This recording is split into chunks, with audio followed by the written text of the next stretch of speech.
मैं राम पदार्थ राउत, ग्राम भटौलिया, पंचायत महुआवा, बथनाहा प्रखंड, सीतामढ़ी, बिहार से बोल रहा हूँ।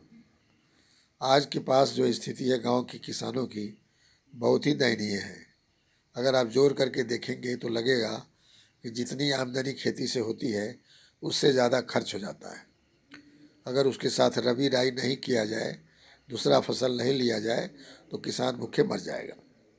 जैसे करीब करीब 500 रुपये प्रति कट्ठा के हिसाब से खर्च आता है धान रोपने, धान का बीज, धान की कटाई, धान का सारा खर्च लेकर के घर तक लाने में करीब 500 रुपया प्रति कट्ठा खर्च हो जाता है। और एक कट्ठे में करीब मान लीजिए कि 2 मन धान होता है तो 1 मन धान मालिक को दे दिया जाता है। 1 मन धान बचा, उसको बेचने में 400 से ज़्यादा का पैसा नहीं मिलता है। तो आप सोच सकते हैं कि ये कितना घाटे का सौदा है। इतना मेहनत, अपना सारा चीज़ लगाने के बाद भी 1 एकड़ ज़मीन यानी 20 कट्ठे ज़मीन में 20 मन धान मिलेगा और खर्च होगा उससे ज़्यादा। दूसरी सबसे बड़ी दिक्कत यह है कि कहते हैं कि जो सरकार द्वारा फिक्स्ड रेट है, उस फिक्स्ड रेट पर बेचने के लिए, तो हमारे यहाँ खरीदार जो है, जो पैक्स का आदमी है, वो पैक्स का आदमी 40 किलो का जो 1 मन होता है उसके बदले में 42 किलो लेता है और 42 किलो का लेकर के 40 किलो का भाव जोड़ता है वो, और उसमें 1900 रुपये या 1940 रुपये प्रति मन के हिसाब से, प्रति मन यानी 40 किलो के मन के हिसाब से ले लेता है। और किसान को वो पैसा 1 महीने 2 महीने के बाद मिलता है।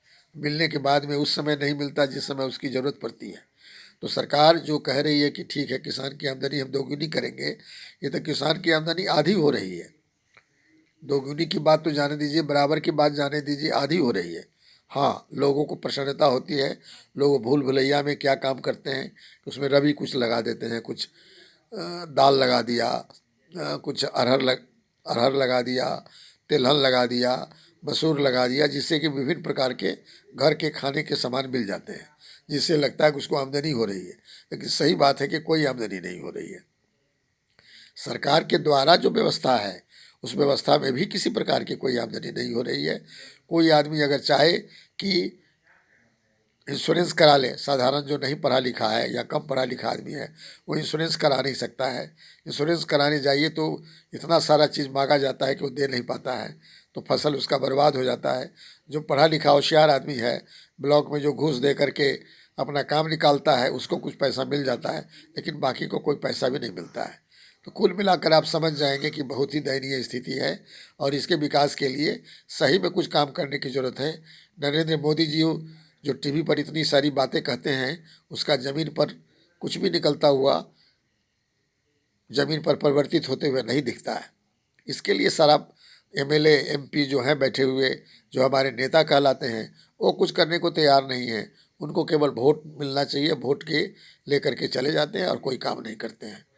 मैं राम पदार्थ राउत, एक रिटायर्ड चीफ मैनेजर टेलीकम्युनिकेशन, जो गांव में खेती करने के लिए आया हूं, चाहता हूं करना, लेकिन ऐसी चीज़ें देख करके डर लगता है कि क्या करें, कैसे करें। क्योंकि हमारी घर की आमदनी नहीं हो, जहां हम सर्विस करते थे वो पैसे की आमदनी नहीं हो, तो घर पर खाना भी मुश्किल हो जाएगा। धन्यवाद। आप सभी भाइयों से निवेदन है, इसको ज़्यादा से ज़्यादा प्रचार करें, जिससे कि सरकार की नज़र इस पर पड़े और सरकार की जो अकर्मण्यता है वो सब जगह उजागर हो। धन्यवाद।